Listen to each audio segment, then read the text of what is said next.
ठीक है। तो उसमें बेसिक फंक्शन क्या होता है, रिलेज का होता है। जो रिले लगी होती है ना, जैसे फ़ैन की, अब जैसे ये LG की PCB दिखा दो भाई इधर, ठीक है। इधर लेकर आना इसको, इधर रख दो यहाँ,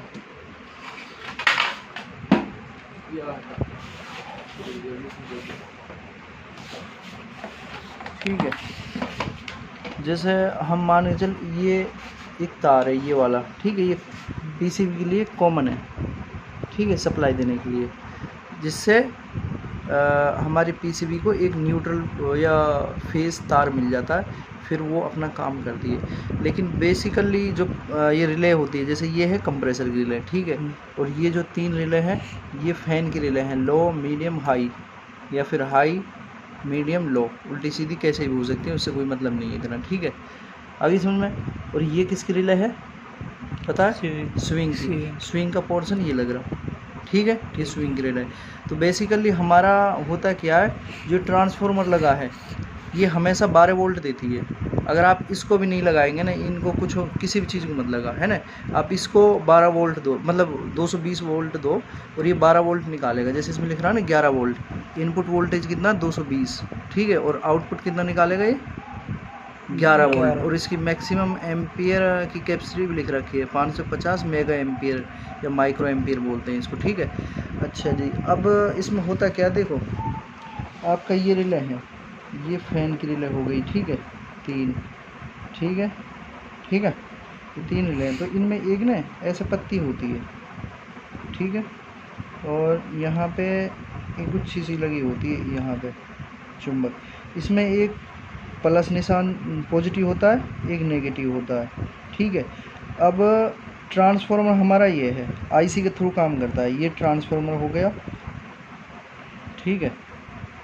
इसमें इधर से इनपुट मिल रही है, मान के चलो 220, ठीक है, वोल्ट, और इधर निकालेगा ये कितना, ठीक है, कितना निकालेगा 11 वोल्ट, ठीक है। इसका काम बेसिकली ये होता है।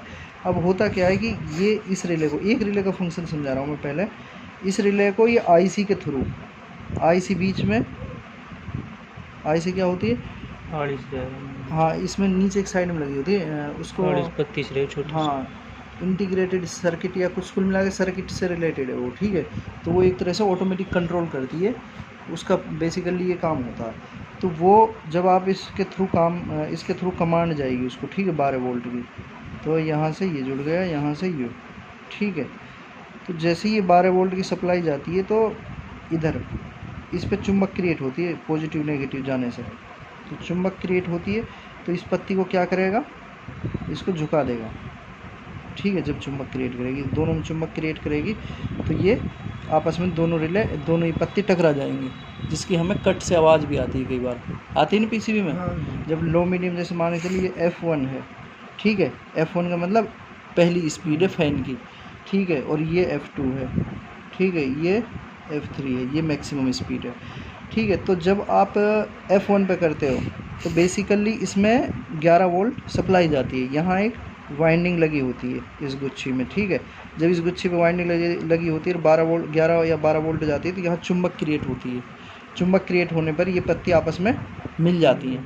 जब मिल जाएंगी तो इधर से जो एक वायर है ना आपका, कौन सा, ये वाला वायर, जो ये वायर है, ठीक है, ये इनपुट सप्लाई का, ये इसमें यहाँ पे ज्वाइंट हो रहा है, तो ये इससे भी कनेक्ट है, ये इससे भी कनेक्ट है, इससे भी कनेक्ट है, इससे भी कनेक्ट है, लेकिन इसके थ्रू, फ्यूज़ के थ्रू, जिसका फ्यूज़ लगा हुआ ना, इसकी मैक्सिमम कैपेसिटी 3 एम्पियर की होती है अप्रॉक्स, ठीक है। अगर कोई भी अप्लायंसेस 3 एम्पियर से ज़्यादा ले रही है ना, इसमें से मान लें फ़ैन की 3 गुच्छी हैं, 3 गुच्छी में से कोई भी अगर शॉर्ट सर्किट हो जाती है तो 3 एम्पियर से ज़्यादा लेगी, वो ज़्यादा लेगी तो तुरंत फ्यूज़ उड़ जाएगा, ठीक है। या मोटर शॉर्ट है, ठीक है, मोटर शॉर्ट है, चाहे स्विंग की हो चाहे इसकी हो, जब मोटर आप ऑन करोगे, ठीक है, तो जैसे ही 3 एम्पियर से प्लस जाएगा तो तुरंत ये फ्यूज़ उड़ जाएगा। तो ये सेफ्टी पॉइंट से लगा होता है, मैंने नॉलेज के लिए बताया। तो इस वायर की जो सप्लाई है, ठीक है, अब इस मान के चलो कि यहाँ आ रही है, ये सीधी जो आपकी कंप्रेसर की रिले है, इस पे जो एक पॉइंट होता है, ठीक है, ये इससे भी कनेक्ट होता है IC के थ्रू, ठीक है, ये इससे भी कनेक्ट होता है IC के थ्रू, फिर एक उसकी स्विंग वाली रिले, ठीक है, इससे भी कनेक्ट होता है स्विंग, ठीक है भाई, इससे भी कनेक्ट होता है इसके थ्रू। और जो एक ये तार इन पे सब पे जाता है, जो पॉजिटिव मान चलो ये ठीक है, दोनों तार जुड़ रहे हैं। ठीक है, चुंबक तभी क्रिएट होता है किसी भी चीज़ की, नेगेटिव पॉजिटिव जब काम करेंगे ना, वो दोनों कनेक्ट होंगे किसी भी सर्किट में, वो सर्किट तभी काम करती है। तो रिले में भी सर्किट होती है, ये वाली कुछ चीज़ जो वाइंडिंग वाली बताई थी मैंने, इससे चुंबक क्रिएट होती है। चुंबक क्रिएट होती है तो ये पत्ती आपस में जोड़ती है। जब F2 पे करोगे सेम कंडीशन इसमें होती है फिर इस पे से IC का क्या काम, जब F2 करोगे तो इस वाली की बंद कर देगी, F2 पे निकालेगी। ठीक है, F2 पे लाइट देगी, F2 पे लाइट देगी तो ये चुंबक, ये पत्ती दोनों आपस में टकरा जाएंगी।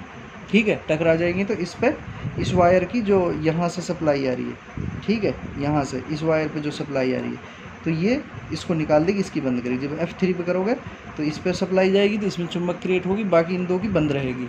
ठीक है, तो F1 F2 3 का समझ में आ गया फंडा, है ना। ऐसे ही इसकी स्विंग की, जब स्विंग की ऑन करोगे इसमें भी वही फंडा होता है सेम। यहाँ पे पत्ती चुंबक लगी होती है, इन दोनों पत्तियों को मिला देती है जब इसमें लाइट देते हैं। ठीक है, लाइट इसमें जब स्विंग का दबाओगे बटन, तब इसमें 11-12 वोल्ट जाएगी, तो वो यहाँ चुंबक क्रिएट करेगी, इन दोनों पत्ती को आपस में जोड़ देगी, तो जिससे इस वाली की कनेक्टिविटी जो डायरेक्ट सप्लाई जा रही है, ठीक है, IC के थ्रू या कैसे मान लो फ्यूज के थ्रू जा रही है, तो ये यहाँ आउटपुट निकाल देगा। ठीक है, यही सेम रिले हैं, ये तीनों रिले पहले फ्यूज में जाती है, फ्यूज से फिर इसमें भी कनेक्ट है, इसमें भी कनेक्ट है, इसमें भी कनेक्ट है, इसमें भी कनेक्ट है, तो इनमें जो पत्ती होती है आपस में जुड़ जाती है। जब ट्रांसफार्मर की IC के थ्रू लाइट जाती है, सप्लाई जाती है, कमांड जाती है, तो आपस में पत्ती इनकी जुड़ जाती है, तो इस वाले वायर की सप्लाई को निकाल देती है। समझ में आ गया बेसिक फंडा।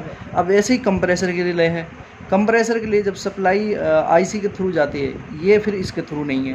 ठीक है, जब IC के थ्रू जाती है तो होता क्या, बेसिकली इस वायर की जो अंदर की पत्ती इससे कनेक्ट कर देती है, तुरंत वो सप्लाई कर जाती है, फिर कंप्रेसर के लिए चली जाती है। ठीक है, ओनली इसी वायर की सप्लाई को डायरेक्ट करती है। दूसरी वाली जो हम यहाँ देते हैं, ये वाली सप्लाई, ठीक है, ये तो इस ट्रांसफार्मर के लिए जाती है डायरेक्ट। ठीक है, बस, और बाकी इन पे जो सप्लाई आ रही है इनको डायरेक्ट करती है इसी वायर की सप्लाई को, इस वाली वायर की सप्लाई को। ये तो डायरेक्ट है ही अपने आप में, इसके लिए जाती है बस इसकी सप्लाई, बाकी PCB में कहीं नहीं जाती इसकी सप्लाई। जो ये कॉमन है ना, इसकी सप्लाई ओनली इस पे जाती है। ठीक है, एक तो इधर से मिल जाती है, एक तार की सप्लाई, ठीक है, इसके लिए, और एक सप्लाई, एक वायर की सप्लाई इससे मिल जाती है। आगे समझ में? तो ये 11 वोल्ट वाली ही काम करती है इसमें पूरी। फिर खाली इस जो 11 वोल्ट वाली जो सप्लाई है, वो एम्पियर डिस्प्ले, जो इस पर डिस्प्ले जो भी नंबर दिखाई देता है, वो 11 वोल्ट जो ये निकालता है उसके थ्रू काम होता है। जो आपकी रिलेज कनेक्ट होती हैं वो 11 वोल्ट सप्लाई से होती है। ठीक है, बाकी ये जो कॉमन वायर है वो तो इसके लिए जा रहा है। आगे समझ में?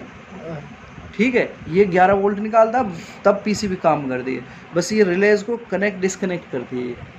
ठीक है, क्लियर है फंडा? ठीक है, अब ये इस वीडियो